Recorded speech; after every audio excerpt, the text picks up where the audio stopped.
വൈദ്യുതി ഉപയോഗം കൂടി വരുന്നൊരു സാഹചര്യമാണ്. ഏറ്റവും മിഡിൽ ക്ലാസ് ഫാമിലി പോലും ഈ ചൂടിൻ്റെ കാഠിന്യത്തിൽ എ സി ഒക്കെ ഉപയോഗിക്കുന്നുണ്ട്. കാസർഗോഡ് ജില്ലയിൽ കോൺസ്റ്റിറ്റ്യുവൻസി ബേസ് KCBക്ക് ഒരു കമ്മിറ്റി ഉണ്ട്, MLA ചെയർമാനായ.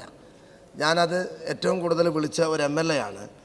ഏറ്റവും കൂടുതൽ സാധാരണക്കാരൻ്റെ പ്രാദേശിക ആവശ്യം ട്രാൻസ്ഫോർമറും, കാസർഗോഡ് ജില്ലയിൽ മഞ്ചേശ്വരത്ത് അനന്തപുരം ഇൻഡസ്ട്രിയൽ എസ്റ്റേറ്റൊക്കെ വലിയ രീതിയിൽ അവിടുത്തെ ഇൻഡസ്ട്രി മേഖല ഈ വൈദ്യുതി മേഖലയിൽ വലിയ പ്രതിസന്ധി നേരിടുന്നുണ്ട്. വ്യവസായ മന്ത്രിക്കറിയാം. അപ്പോൾ അവിടെ ഈ സബ് സ്റ്റേഷനുകളും ട്രാൻസ്ഫോർമറും സ്ഥാപിക്കുന്ന കാര്യത്തിൽ പലപ്പോഴും മന്ത്രി പറഞ്ഞൊരു മറുപടി, നമ്മുടെ കേരളത്തിൽ ആ ടെൻഡർ എടുക്കാൻ ആളുകളില്ല, ഉത്തരേന്ത്യയിൽ നിന്ന് വൻകിട ടെൻഡർ ആളുകൾ വന്നാൽ മാത്രമേ ടെൻഡർ ചെയ്യാൻ പറ്റൂ എന്നാണ് പറഞ്ഞത്.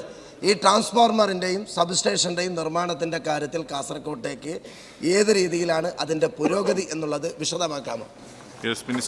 സാർ, ബഹുമാനപ്പെട്ട MLA ഇവിടെ സൂചിപ്പിച്ചതുപോലെ തന്നെ ഇതിൻ്റെ പുരോഗതി കാലാകാലങ്ങളിൽ വിലയിരുത്തുന്നത് MLA അധ്യക്ഷനായ ഒരു സമിതിയാണ്. ആ സമിതിയുടെ അവസാന പരിശോധന അടിസ്ഥാനത്തിൽ കിട്ടുന്ന റിപ്പോർട്ടാണ് ഗവൺമെൻറ്റിൻ്റെ കയ്യിലുണ്ടാകുന്ന റിപ്പോർട്ട്. അവിടെ നിന്ന് കിട്ടിയ വിവരമനുസരിച്ച് കാര്യക്ഷമമായ പ്രവർത്തനങ്ങൾ നടത്തുന്നുണ്ടെന്നും വേനൽക്കാലത്ത് വലിയ പ്രതിസന്ധി ഉണ്ടാകുകയില്ലെന്നുമാണ് അറിയിച്ചിട്ടുള്ളത്.